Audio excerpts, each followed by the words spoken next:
you said, the temperatures may be warming up, but a lot of people and businesses are still dealing with the fallout from the 5-day snowstorm. This is a look at Xcel's current outage map. So right now they're reporting more than 20 outages across the metro area, affecting over 100 customers. Now that is down extensively from the start of this storm. So our Sam Pena breaks down the numbers and catches up with a Denver coffee shop after days without power.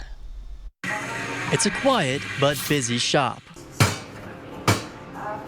The loyal customers at Quincy Coffee are enjoying a warm cup of joe following the cold winter snowstorms that pelted Colorado this week. We were closed for about a day and a half. Snowstorms that knocked out their power. Was at least out for 12 hours, but it was on and off. Leading to heavy losses. We lost about $1,000 in sales and inventory. Barista Mikhail Reels says they had to throw out most of their dairy and perishable items after they lost refrigeration. We're highly dependent on dairy and refrigeration. Having to rebuy everything is kind of a pain. They're not the only ones who lost their power during the storm. According to Xcel Energy, 52,000 Colorado homes lost power during the peak of the snowstorm. Sunday, that dropped to a little over 8,000 by 11 a.m. and 4,000 by 3 p.m. It took a minute for them to be able to estimate when it's going to come back on. Quincy recovered their power Saturday night, but thousands more are still without it. We reached out to Xcel Energy to get an update on when they might have their power back and are waiting for a reply. I feel like we could